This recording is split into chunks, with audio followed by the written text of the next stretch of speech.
Georgia used to be on a firm path towards EU membership. Now, most Western leaders have written it off, handing it over into the Russian sphere of influence. But could the West have done more to fight Russia in Georgia? We will explore that question tonight, here on Wider View. And I'm your host, Mateusz Mazzini.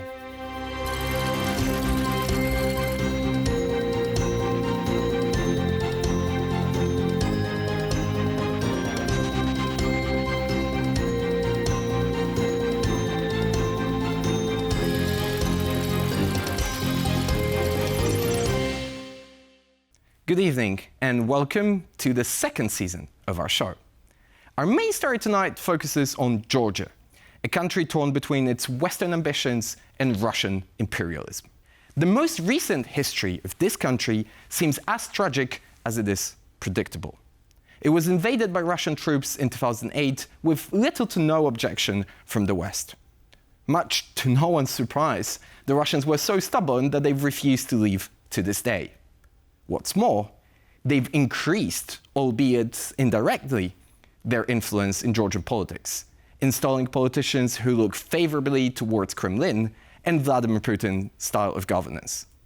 But not everyone shared their views, as thousands marched in opposition to election results they claimed to be fraudulent. So how did Georgia get to this crossroads? We look at its turbulent politics in our report.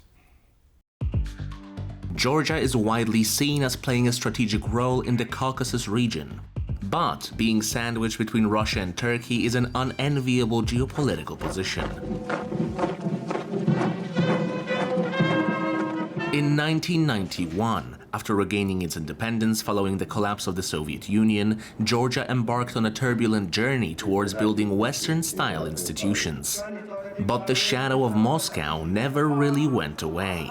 Like many post-Soviet countries, Georgians had to deal with homegrown oligarchy and constant Russian interference. The 2003 Rose Revolution was a beacon of hope, seen by many as a turning point in the country's history. It elevated to power Mikhail Saakashvili, then a young and energetic leader aspiring for EU and NATO membership. Brussels seemed happy to cooperate, especially through its Eastern Partnership program. But Vladimir Putin saw things differently, invading Georgia in 2008. It was the first of many signals heralding the return of Russian imperialism. Yet the West stood idly by, unwilling to take the warnings seriously. Over the next few years, much of the world's attention was redirected elsewhere. Russia moved to invade Ukraine twice, but it has not forgotten about Georgia. Quietly, Putin has been investing in placing Eurosceptics in power in Tbilisi, and it seems he's succeeded. In the last 2 years, Georgia has seen a decline in most major freedom of speech and quality of democracy indexes. It's now ruled by a strongly anti-Western government and is improving relations with the likes of Russia and Iran. All of this is happening under the stewardship of the ruling party, the Georgian Dream. But if it's indeed a dream, it's not one that every Georgian shares. Will Georgia be permanently sucked into the Russian sphere of influence? And could the West, Brussels or Washington, D.C., have done more to prevent it? There's a handful of uncomfortable questions to be asked on that topic and some bitter truths to be said. But I'm sure our guests will not shy away from either of the two. I'm pleased to say joining me tonight are Tina Tinjaparidze, geopolitics analyst with Eurasia Group, and Laura Thornton, senior director at the McCain Institute in Washington, D.C. Good evening both and welcome to Wider View. And Laura, I want to begin with you because you've devoted years of your professional career to Georgia, to studying its politics and its developments, but you've also visited the place quite recently, as far as I understand. Can you tell us what the mood is on the streets in Georgia, who you spoke with, and what do Georgians feel about that situation right now? Well, first, thanks for having me. Yes, I was just in Georgia in December. The purpose of the meeting was really to ensure that the Georgians felt that the international community is present because the elections had taken place, the observers had left. So we wanted to be there in a spirit of camaraderie. We met with such a wide range of stakeholders, from political party representatives to poets and actors to representatives from the Azeri community. And unfortunately, we met with protesters who had been brutally tortured by the regime. So the mood was obviously filled with anticipation, but on a positive side, a great degree of resilience. There was a sense from all walks of life. We were out on Rustaveli Avenue, that Georgians are European and Georgians are Democrats, and they are not going to let their country fall to Russia, and they're not going to become part of Autocrats Incorporated. And so the mood was determined. But there was still, this underlying fear of what's next, because the regime does not seem to be backing down. They're using increasingly violent tactics. They are arresting people. I mean, they just arrested a journalist yesterday. So we're at a crossroads right now. And I felt that tension when I was there. Which way is this country going to go? Are the Georgian people going to be successful? And is the Georgian Dream regime going to capitulate? Or is the violence going to crack down even further and snuff out democracy in this country? We will talk about the support of international community from various angles later tonight, because that is a little bit of a touchy subject, especially here in Europe. But I want to focus first on tangible political consequences now with you, Tina.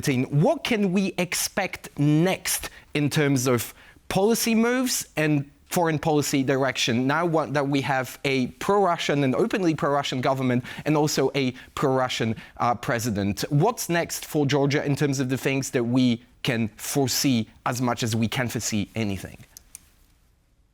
Mateusz, it's a pleasure to be with you, and I'm very happy to be joining Laura for this very interesting and a very timely conversation. I'm afraid that the forecast for my native Georgia at the moment under this regime, the Georgian Dream, is less than ideal, of course. There will be even more attempts toward continued democratic backsliding of the country, pivot away from the West, which is, of course, deeply concerning, and a reality in which Georgia will essentially directly or indirectly be under a Russian orbit of influence. That is very, very concerning for those of us that have not just watched, but some of us who experienced firsthand the Soviet occupation, to even be thinking about the potential in which Georgia essentially finds itself under another occupation, but this time a direct Russian one, is, of course, a very scary one. If Georgia continues to pivot away from the West and falls directly into Russia's orbit, which is increasingly likely under the Georgian Dream, if they do indeed remain in power, either as an actual regime or a de facto government, which it is at the moment, a highly concerning risk, and clearly one of the goals of the Putin regime. Tbilisi would effectively find itself knowingly or unknowingly aligned with the so-called axis of rogue states. And Georgia could then be leveraged, if not entirely directly used, to support the interests and objectives of these rogue powers such as Russia, China, to a lesser extent now Iran, another newfound friend of the Georgian Dream, that are both individually as well as collectively working to subvert the global order. And unfortunately, Georgia will end up playing a very, very direct role under the Georgian Dream's leadership. We will devote some more space to the analysis of Georgian foreign policy under Georgian Dream. But now, speaking about consequences, staying on the topic of consequences, back to you, Laura. There was a lot of speculation towards the end of December when the term of the President Zourabichvili was coming up to an end, whether she was going to be arrested or whether she was going to be permanently expelled. We have some news coming from your own institution that she will join McCain Institute as a Kissinger Fellow in 2025. Can you tell us more about that appointment? Sure. The Kissinger Fellow has been awarded to President Zourabichvili in the spirit of her courage and with real recognition of the broader geopolitical competition that she represents. We are at a place right now where global competition between autocracies and democracies is taking place. And Georgia, in many ways, is on the frontier of that struggle. And she is standing up for her people. She is recognized, in our view, as the legitimate president of Georgia. She was elected by the people of Georgia. And so the award is to recognize her courage. It does not mean she's relocating to the United States. The fellowship is to allow her the space to continue to fight for Georgian democracy. And she will remain, she's pledged to remain in Georgia as the legitimate president of Georgia. So let's focus a little more about the ability of the Georgian democratic opposition to actually continue their struggle. And over to you, Tina, the question about the European Union. The outgoing, or the former already, High Commissioner, High Representative for the Foreign Policy, Josep Borrell, pledged 100 million euros for support for various civil society and third sector actors in Georgia. But is it really everything that the European Union is able to do right now, just merely act as a sponsor of the third sector in Georgia, do you think?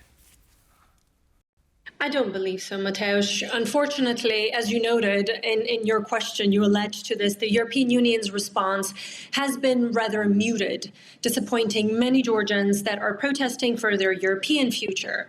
So far, Europe's actions have been seen as mostly symbolic, including moves to restrict visa-free travel for diplomatic passport holders in Georgia, that is the Georgian Dream's diplomats.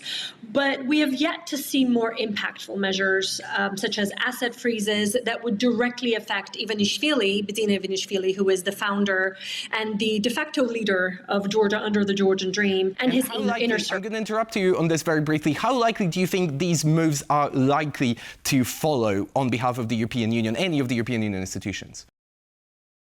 Well, it'll be very, very difficult, of course, to get a unified response from the European Union, because obviously, unlike the United States, here we're dealing with 27 EU foreign affairs ministers, leaders who have very different ways of looking at the situation in Georgia. And obviously, Viktor Orban of Hungary is one of those that will rebel as much as he possibly can to avoid the sorts of sanctions and punitive measures from an EU-wide sort of side, the EU bloc, that is so very necessary. But a well-coordinated, unified strategy between the US and the European Union is essential for an effective Western response beyond mere words of condemnation and criticism, which, of course, the Georgian Dream has very clearly become immune to. Well, some of the European leaders cannot afford even the mere words of condemnation, as you rightly pointed out. Unified responses is not really something that the European Union has been particularly good at in recent months. So let's move over to Laura and the United States. The United States State Department sanctioned some of the most prominent members of the Georgian Dream Party and allied organizations. We see their names on the screens right now. Those are pretty powerful names and pretty prominent figures. How damaging will these sanctions be to the standings of the Georgian Dream, do you think? I think it's extremely important. I'm very happy that the United States Treasury and the United States government under the Biden administration has taken these actions. I think the aim, of course, is to weaken Ivanishvili and weaken the Georgian Dream regime. The message being that they are touchable. There's been this belief or myth among Georgian Dream that Bidzina Ivanishvili, the oligarch that runs the country, is untouchable. And if his power and his finances are somehow tied up, it can maybe weaken and build some cracks within the regime.